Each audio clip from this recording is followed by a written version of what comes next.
누가복음 8장 38절 39절만 읽도록 하겠습니다.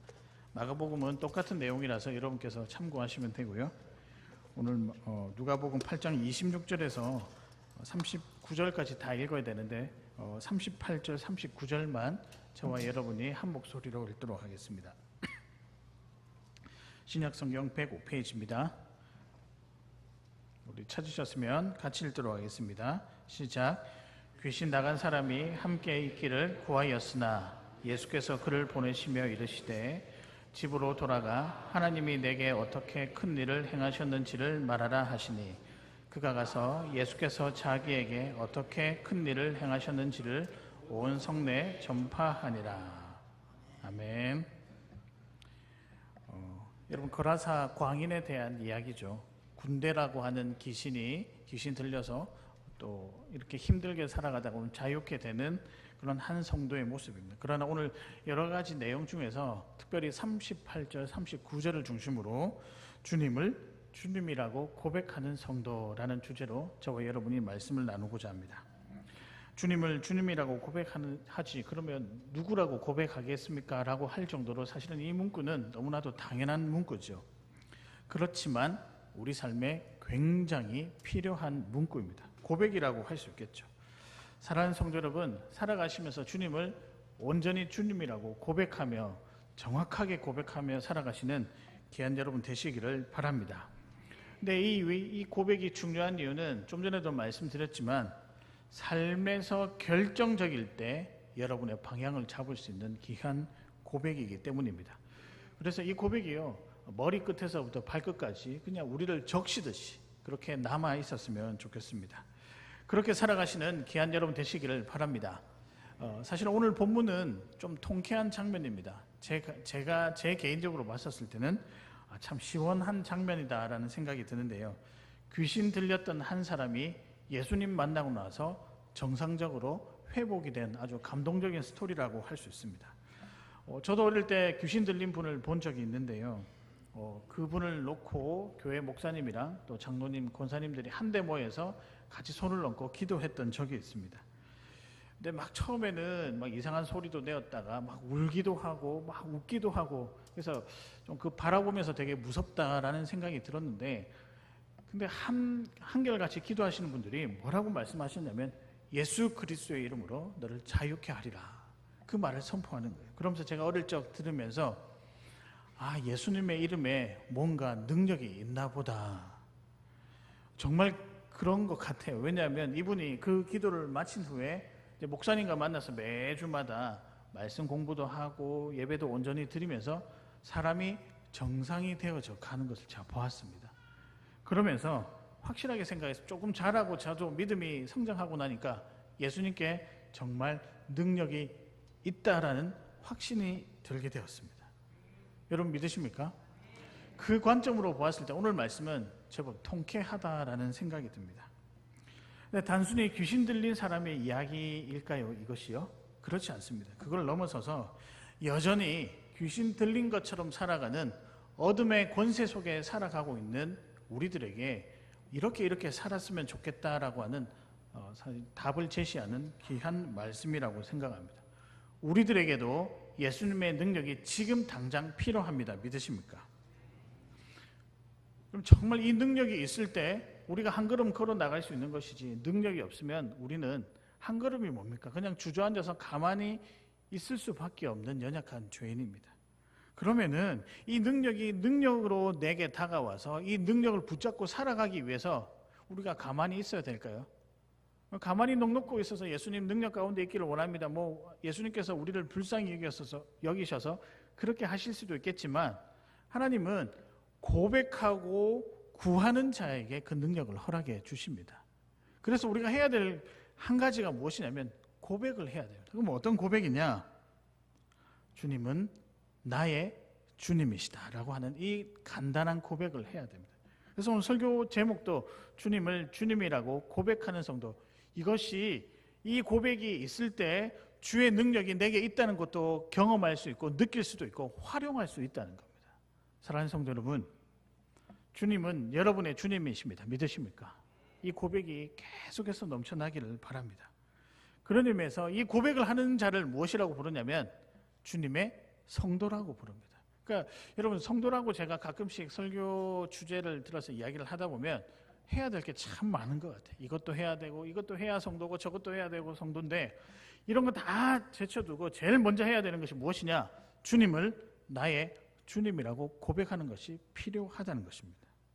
그래서 이 시간에 우리가 이 고백에 앞서서 그럼 도대체 좀 구체적으로 어떤 고백을 해야 되는지, 또 주님의 성도는 과연 누구인지, 그 성도가 어떠한 고백으로 살아가야 되는지 우리 이 시간 하나씩 살펴보실 때 저와 여러분이 주님을 주님이라고 고백하는 온전한 주의 성도로 살아가시는 귀한 여러분 되시기를 바랍니다.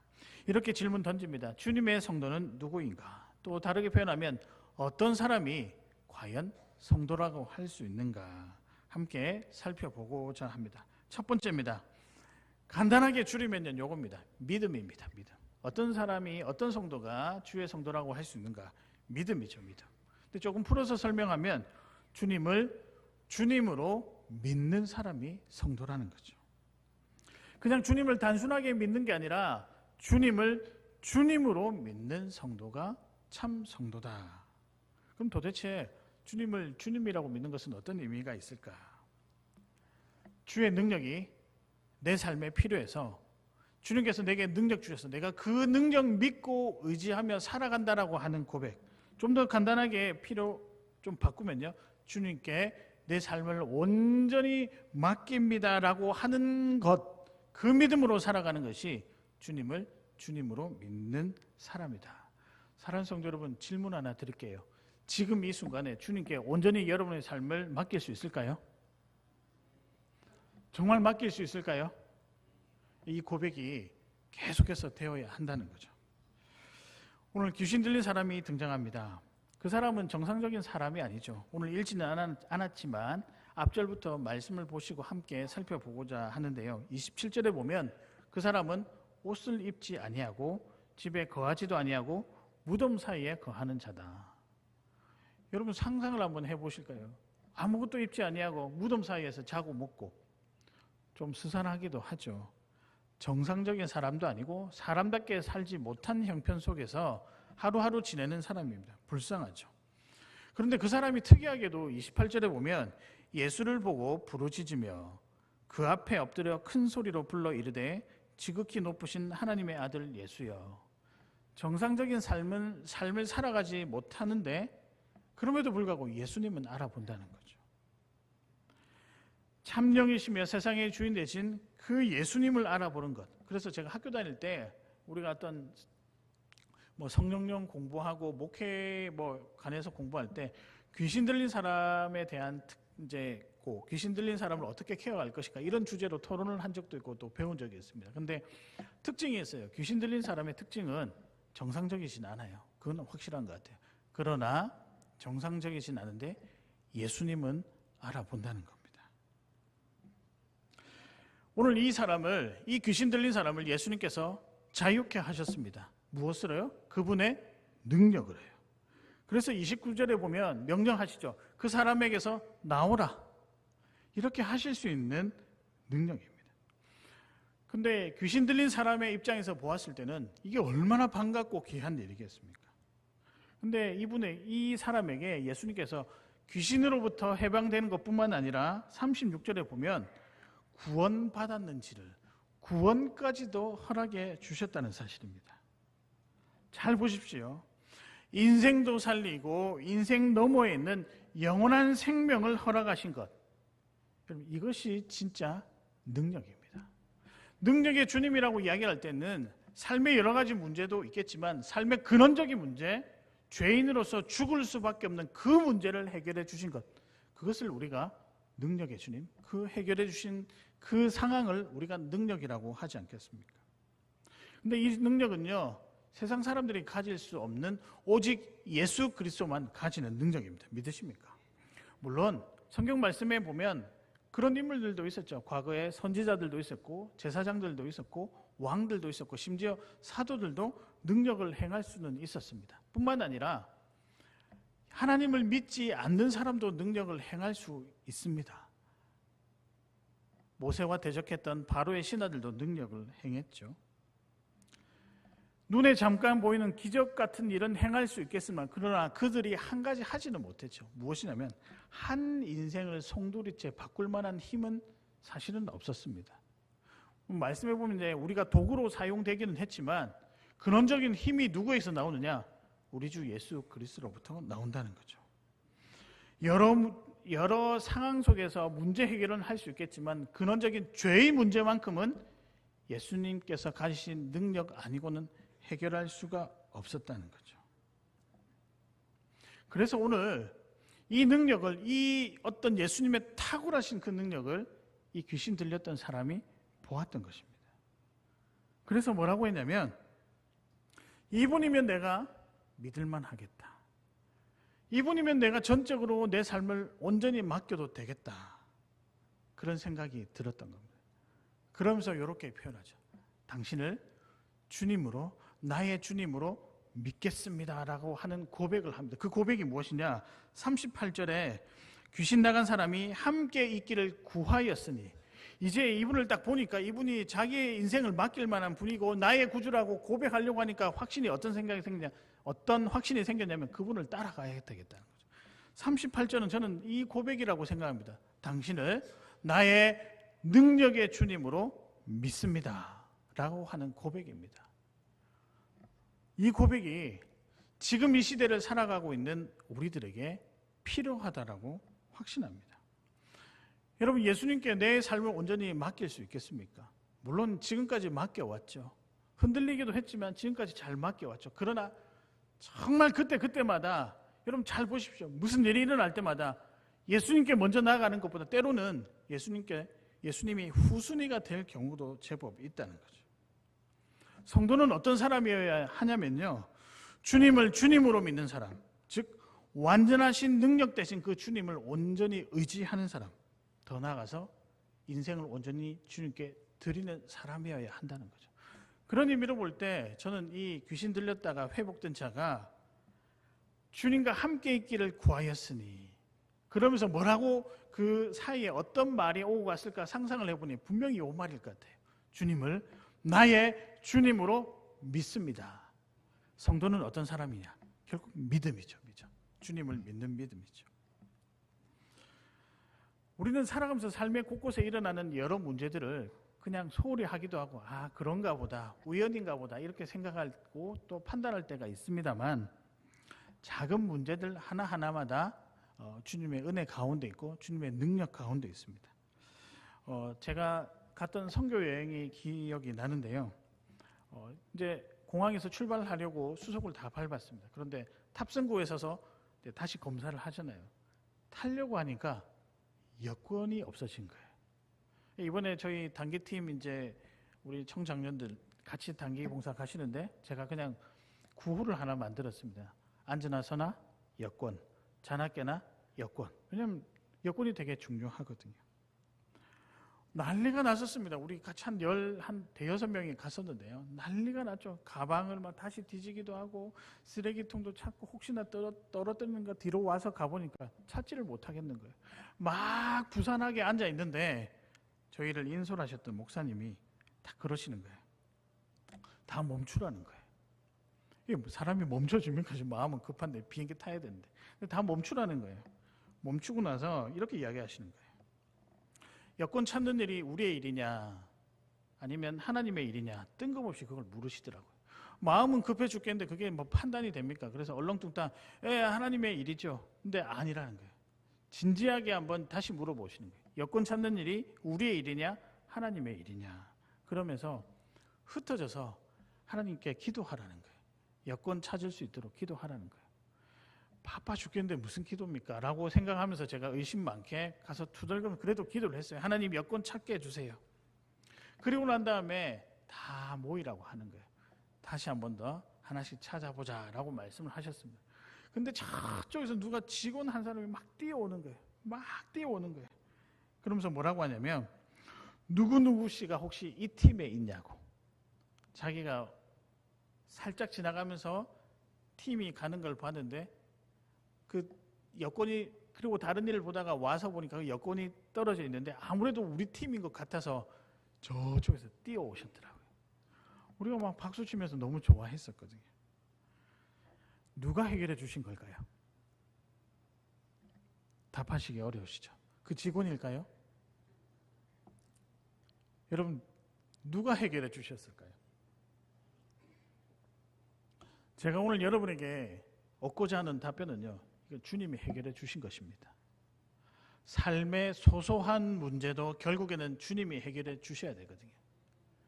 그래야 우리가 주님께 온전히 우리의 삶을 드릴 수 있지 않겠습니까? 물론 또 이렇게 물어볼 수도 있겠죠. 그럼 여권 안 잃어버렸으면 어떻게 또 해결을 했겠죠. 그러나 직원을 통해서 주님이 해결해 주셨습니다. 이게 우연일까요? 저는 성도의 삶이 이것을 우연으로 보지 아니하고 믿음의 눈으로 하나님의 역사와 하나님의 능력으로 봐야 된다고 생각을 합니다.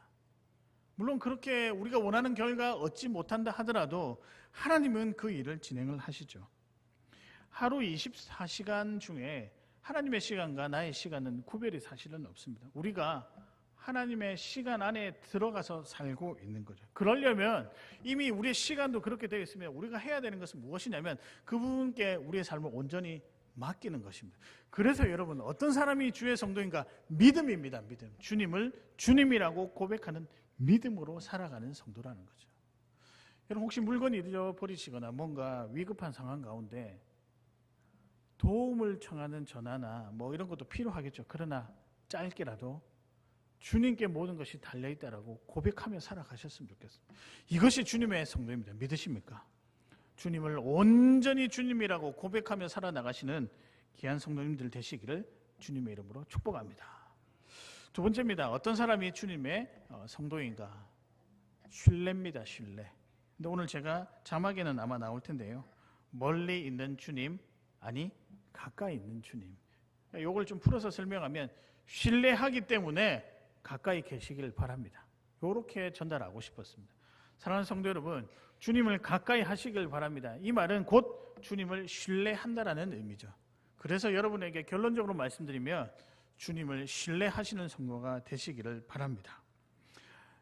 주님과 조금 멀어져 있던 분들도 분명히 여기 계실 겁니다. 그러나 이 시간 이후로부터 주님을 온전히 믿고 가까이 하시길 바랍니다. 왜냐하면 가까이 했었을 때 주님께서 우리에게 보여주실 많은 은혜와 능력들이 많습니다.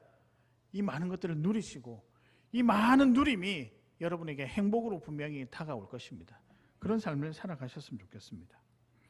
어떤 사람은 만나면 불편한 사람이 있습니다. 근데 어떤 사람은 만나면 만날수록 가까이 하고 싶은 사람이 있습니다. 혹시 여러분은 어디에 해당이 되십니까? 너무 심각하게 보시지 않으셔도 됩니다. 여러분 혹시 만나면 좀 불편한 사람이십니까? 아니면 만나면 만나고 싶은 사람입니까? 아니면 이제 대답을 잘 하셔야 되는데요. 저와 여러분은 만나면 만날수록 가까이 하고 싶은 존재들입니까? 네, 알겠습니다. 네.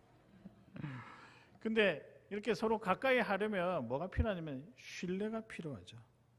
만나면 만날수록 서로 믿고 의지하는 신뢰가 필요한 겁니다.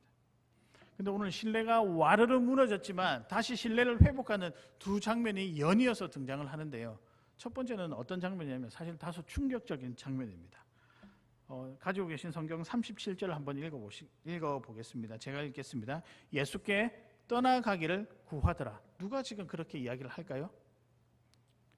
귀신 들린 사람이 회복된 장면을 본 그 현장에 있었던 사람들이 뭐라고 이야기하냐면 예수께 떠나가기를 구하더라. 아니면은 그 소문을 들은 그 지방의 사람들이 예수께 떠나가기를 구하더라. 말씀이 구하더라지 그냥 떠나가세요 라고 하는 아주 원색적인 표현이지 않겠습니까?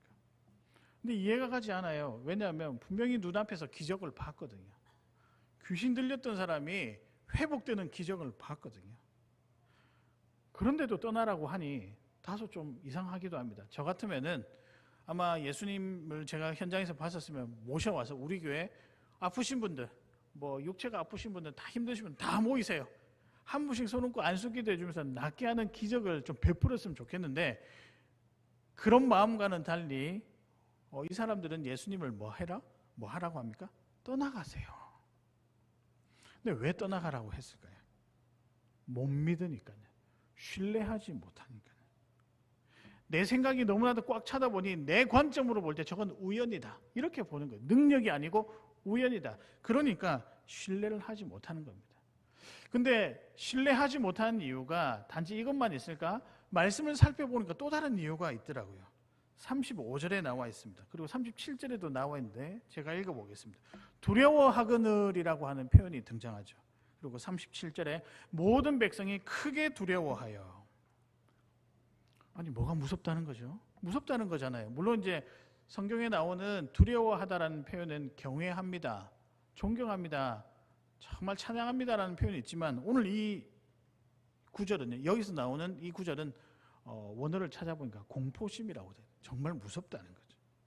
근데 여러분, 예수님이 뭐가 두려워요? 뭐 신뢰하지 못하는 건 알겠는데 그 신뢰하지 못하는 이유가 두렵다는 거예요. 뭐가 두려운 거예요? 그러면 또 한번 생각해 보았습니다. 그럼 왜 두려운 걸까? 드러날까 봐죠. 자신의 연약함과 악함들이 드러날까 봐. 여러분, 그렇잖아요. 우리가 뭐 잘못을 하지 않아도 갑자기 운전하고 있는데 경찰차가 와서 잠시 서보세요. 뭐 뒤에 예를 들어 트렁크가 열렸을 수도 있고 이렇게 타이어가 펑크가 났을 수도 있을 수 있잖아요. 그러나 우리는 본능적으로 어떻게 합니까? 무서워서 왜 그러세요? 제가 무슨 잘못을 했습니까? 아마 이 대답이 제일 먼저 나올 거예요. 제가 무슨 잘못을 했습니까? 본능적으로 그런다는 거죠.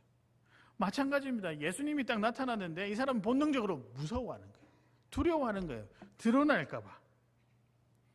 자신들의 연약함 왜 드러날까? 근데 어쩌면 이 구절이 답변이 될 수 있겠는데요. 요한복음 8장 12절입니다. 예수께서 또 말씀하여 이르시되 나는 세상의 빛이니 나를 따르는 자는 어둠에 다니지 아니하고 생명의 빛을 얻으리라. 예수님은 빛이니까 죄인된 연약함이 다 드러나니까 소위 말하는 까발려지는 거죠. 불편한 거예요. 사람 심리가 그렇더라고요. 아마 그 당시 사람들이 왜 두려워하고 왜 드러나는 것을 무서워했었을까? 귀신 들린 사람을 보고 안타깝고 불쌍히 여긴 것이 아니라 놀리기도 하고 차별하고 조롱하기도 했을 거고, 또 그 사람이 정신이 없어서 하는 모든 행동을 그냥 즐겼을 것 같아요.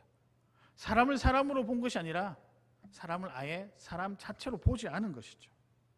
그런데 이 사람이 정상이 되니 정상으로 만드신 그분 앞에 이 사람을 놀리고 이 사람을 차별하고 조롱했던 그 연약함도 드러날 뿐만 아니라 왠지 모를 공포감이 밀려오는 거예요. 저는 이게 어떻게 보면 이 사람들 입장에서는 정상적인 수가 있겠죠. 죄가 드러나는 거죠. 하나님은 빛이신데 그 깨끗한 순수함 앞에 서면 우리의 연약함이 다 드러나는 거죠. 근데 여러분, 이 사람들 여기서 끝이니까 결국 했던 행동이 무엇입니까? 떠나가 주세요라는 거죠. 회복할 수 있는 기회를 그냥 발로 차버린 거죠.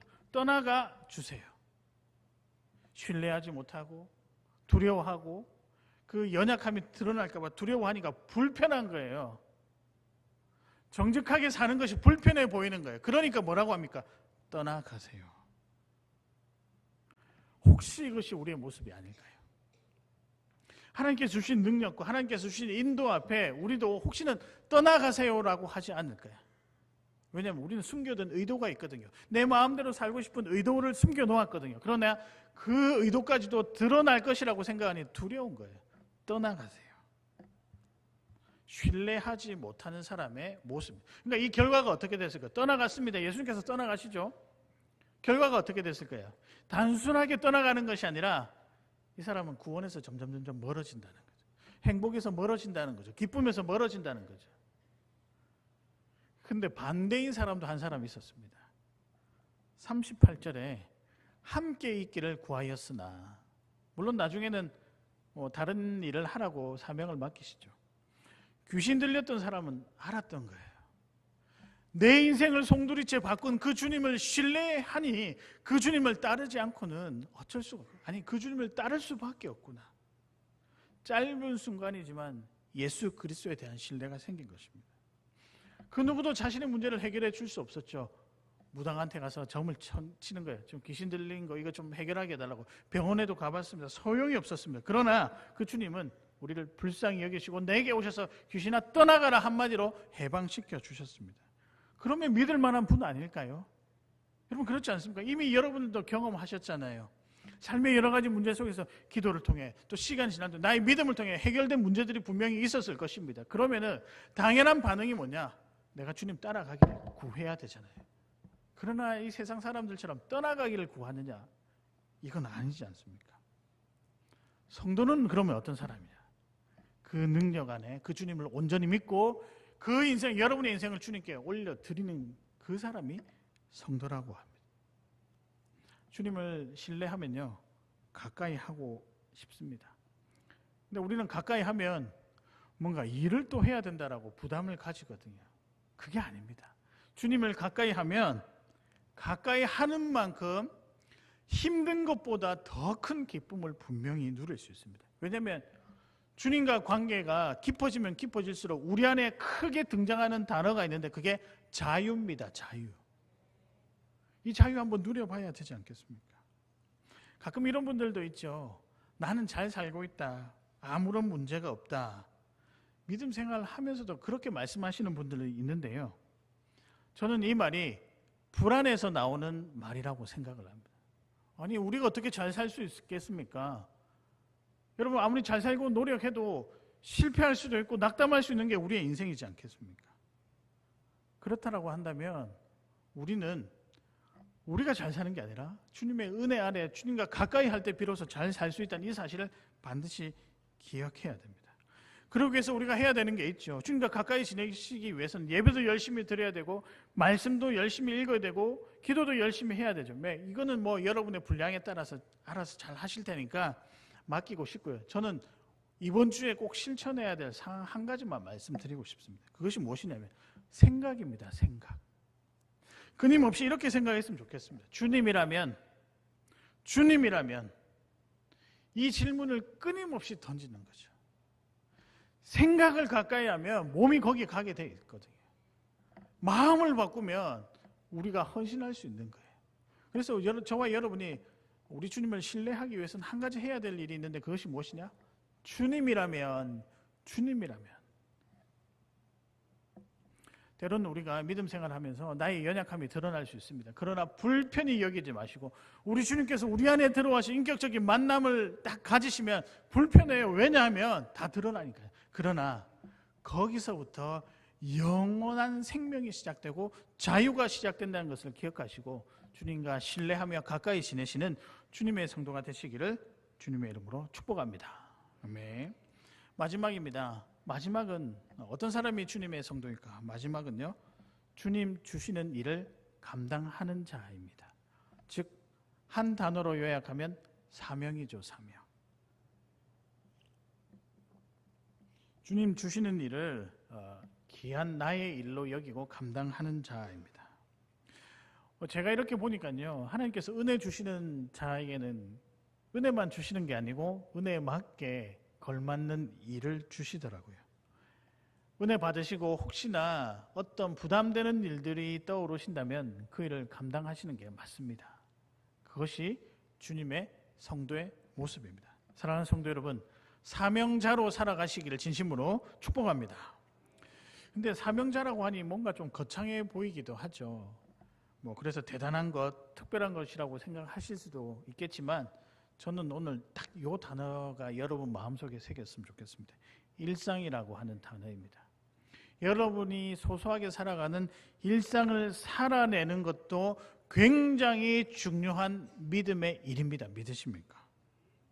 왜냐하면요, 제가 볼 때는 이게 더 중요할 수도 있어요. 물론 이제 사도 바울 같이 위대한 사람이 될 수도, 복음을 전하는 위대한 사람, 베드로, 그 다음에 여러 선지자들, 위대한 사람들도 할 수 있겠지만 저는 이것과 못지않게 일상을 살아가시는 우리 성도님들도 귀한 사명자라고 확신합니다. 왜냐하면요, 일상이라고 하는 것은 늘 사탄의 방해에 노출이 되어 있거든요. 유혹에 노출이 되어 있거든요. 게다가 계획대로 흘러가지 않는 변수가 너무 많은 시간이 일상입니다. 근데 그 일상을 여러분 살아낸다는 것, 보통 일이 아닙니다. 그냥 아침에 일어나서 눈 뜨고 밤에 자는 거 평범하게 보내신 것 같지만 여러분은 믿음 안에서 계속해서 씨름했었고 믿음 안에서 온전히 그 믿음대로 살아가려고 힘을 내었던 거예요. 그래서 여러분 피곤한 거예요. 믿음 생활이 때로는요. 그렇지만 이 일이 가벼이 볼 일이 아닙니다. 변화무쌍한 변수 많은 이 세상 속에서 유혹도 있고 무너지기도 하는 그 속에서 여러분 그래도 살아가시잖아요. 저는 이게 하나님께서 여러분에게 주신 귀한 사명이라고 생각합니다. 일상을 살아내는 사명. 건강의 위기도 있을 수 있고 사업 실패의 위기도 있을 수 있고 관계 위기가 있을 수 있습니다. 그리고 정말 펼쳐보면 정말 다양한 고난이 있죠. 근데 어떤 날은 또 그렇게 힘들었다가 어떤 날은요 또 감사한 일이 많고 기쁨이 많을 수 있죠. 근데 이런 상황들을 그래프로 쫙 그려보면 왔다 갔다 굴곡이 있는 거죠. 그럼에도 불구하고 쭉 그어보면 잘 살고 있는 거예요. 저는 이것을 뭐라고 부르고 싶으냐면 삶의 복원력이라고 부르고 싶습니다. 제가 지었습니다. 괜찮아 보이십니까? 제가 짓고 나서 괜찮아 보이는 거예요. 삶의 복원력이 우리에게는 있습니다. 우리는 어떤 사람이냐? 삶의 복원력이 있기 때문에 고난 가운데서도 다시 원자리로 돌아오는 거예요. 이게 그냥 된 줄 아십니까? 여러분 안에 예수 그리스도가 있어서 가능한 일입니다. 그러니까 이 사람이 이 귀신 들렸던 사람에게 하나님께서 주신 것은 뭐냐? 일상에 가서 일상을 살아내라. 예수 그리스도를 전하면서 살아내라. 39절에 보면 같이 있기를 구하였으나 거절하시면서 집으로 돌아가 하나님이 내게 어떻게 큰 일을 행하셨는지를 말하라 하시니 그가 가서 예수께서 자기에게 어떻게 큰 일을 행하셨는지를 온 성내에 전파하니라. 마가복음에 보면 대가볼리까지 이렇게 전파하러 갔다라는 거죠. 제가 볼 때는 예수님께 미친 사람인 것 같아요. 복음에 미친 사람. 그래서 복음을 전할 수밖에 없는 사람. 근데 여러분 이거 대단한 일입니다. 왜냐하면 반대가 만만치 않죠. 너 예전에 귀신 들렸던 사람이잖아. 너 예전에 볼품 없던 사람이잖아. 내가 어떻게 너 말을 믿을 수 있겠어? 의심하지 않을까요? 그리고 그 말을 신뢰하지도 못하죠. 근데 이 사람은 아닌 거예요. 자기가 몸소 겪었잖아요. 기적을 베푸신 그분을 몸소 겪으니 전할 수밖에 없었죠. 이 사람의 일생에 수많은 차별과 조롱이 사라지지가 않았습니다. 귀신 들렸을 때 받았던 차별과 조롱이 사라지지가 않았어요. 자유케 되어도. 그럼에도 불구하고 그는 이전에는 귀신 들린 것처럼 행동했다가 이제는 뭘 하고 있습니까? 예수의 이름과 예수의 능력을 전하는 자로 바뀌었다는 거죠. 성도는요, 죄의 종노릇 하였던 그 삶을 살았다. 그러나 이제는 의의 종노릇 하는 사람으로 살아가서 그것에 충실하게 그 일상을 살아내는 것이 필요한 사람들입니다. 그렇게 해야 되는 거고요. 여러분, 이 사람이 복음을 정말 저는 죽을 때까지 목숨 다해서 전했을 것이라고 상상합니다. 천국 가서 한번 다 물어보자고요. 그럼 우린 천국 가서 물어보고 확인해야 될 일이 얼마나 많은지 몰라요. 그러니까 여러분 믿음 끝까지 유지하고 살아가시기를 바랍니다. 저는 여러분이 그런 의미에서 참 귀한 분들이라고 생각을 합니다. 삶의 복원력을 가지고 살아가고 있거든요. 잘 보십시오. 여러분 주변 사람들만 봐도 그렇죠. 분명히 힘든 일이 있어요. 고난이 있어요. 살아가고 계시잖아요. 지금은요. 그럼 제가 이렇게 또 예상할 수 있겠죠. 일희일비하는 삶이 성도의 삶이 아니라 기다리고 인내하다 보면 다시 원상태로 돌아와서 그 경험을 하는 자가 성도의 삶이라는 거죠. 전 여러분이 그랬으면 좋겠습니다. 그래서 우리의 입에서 날마다 이런 고백이 나왔으면 좋겠습니다. 주의 인도하심을 확실하게 믿으면서 사는 사람이 저 누구누구입니다. 이 고백이 있었으면 좋겠습니다. 그러기 위해서는 우리 하나님께서 우리에게 일상을 살아내는 사명을 여러분들에게 주셨습니다. 그러니까 여러분 오늘 하루 열심히 살아가시길 바랍니다. 내일도 열심히 살아가시길 바라고요. 모레도 마찬가지입니다. 무너질 수도 있고 엎어질 수도 있지만 다시 일어서서 복원력을 가지고 믿음 생활을 하시길 바랍니다. 어쩌면 이것을 우리 주님께서 우리에게 원하시는지 모릅니다. 사랑하는 성도 여러분, 피곤하시죠? 다 피곤하시죠? 어제 여름 성경학교 선생님들을 보는데 한 15년은 늙은 것 같더라고요. 날도 얼마나 덥습니까? 그래서 제가 이렇게 뭐 이제 다 끝나고 우리 초등부 선생님들이 남아서 이게 애들 먹던 라면 그걸 2개씩 드시기도 하고 하나씩 드시기도 하시는데 얼마나 힘드셨을까. 날도 덥죠. 또 애들은 뭐 솔직하게 우리 교회 애들은 좀 나은 것 같아요. 말을 잘 듣는 편인데 대체적으로 애들은 말을 잘 안 듣습니다. 그렇죠? 달래가면서 근데 왜 그럴까 생각해 보니 은혜 안에 있거든요. 주님의 인도 안에 있거든요. 어쩌면 그것이 그분들의 일상입니다. 잘 살아가고 있는 거죠. 여러분도 마찬가지죠. 몸이 아프시잖아요. 힘들 법도 하고 불평불만 나올 수도 있는데 그래도 다시 기도하시고 예배하고 하나님께 나간 이유는 뭘까? 여러분에게 복원력이 있어서 그렇습니다. 이게 성도라는 거죠. 우리는 일상을 충분히 살아내야 되고 살아갈 능력들이 있는 사람들입니다. 근데 우리의 능력이 아니라 주님께서 주시는 복원력으로 살아갈 수 있다는 거죠. 이 힘으로 여러분 일상을 살아가시는, 일상을 감당하는 사명자로 살아가시는 귀한 여러분 되시기를 주님의 이름으로 축복합니다. 말씀을 정리하겠습니다. 오늘의 말씀은 주님을 주님으로 고백하는 성도. 주님의 성도라고 할 수 있겠죠. 어떤 사람일까요? 첫 번째는 믿음입니다. 주님을 주님으로 믿는 사람. 여러분 주님을 주님으로 믿으십니까? 확인 한번 했으면 좋겠습니다. 옆에 계신 분들에게 이렇게 한번 인사하겠습니다. 갑자기 당신을 통하여 하나님을 경험합니다. 한번 고백하실까요? 당신을 통하여 하나님을 경험합니다. 굉장히 무거운 말입니다. 말에 책임을 지십시오. 그렇게 한 주간 살아가시고요. 두 번째입니다. 신뢰하시길 바랍니다. 그래서 주님과 가까이 살아가시길 바랍니다. 하나만 기억하시면 되죠. 주님이라면. 일 앞에 주님이라면. 마지막입니다. 주님 주시는 일을 감당하는 사람 이거 다 빼버리고 바꿀게요. 일상을 살아가시는 성도가 되시길 바랍니다. 일상이란 단어. 믿음으로 일상을 살아가시길 바랍니다. 여러분 그런 의미에서 여러분을 축복합니다. 여기 계신 모든 분들은 믿음으로 일상을 살아내신 분들이잖아요. 믿으십니까? 그래서 여러분이 하나님의 증거물입니다. 믿으십니까? 그 은혜를 붙잡고 당당하게 살아나가시는 여러분 되시길 바랍니다. 언젠가 저와 여러분이 정말 기쁨으로 이런 노래 한번 이런 찬양 불렀으면 좋겠는데요. 주님 한 분만으로 나는 만족해. 이 고백이 저와 여러분의 이번 주의 고백이 되시기를 주님의 이름으로 축복합니다. 이 시간 함께 찬양하도록 하겠습니다. 충만이라고 하는 찬양인데요.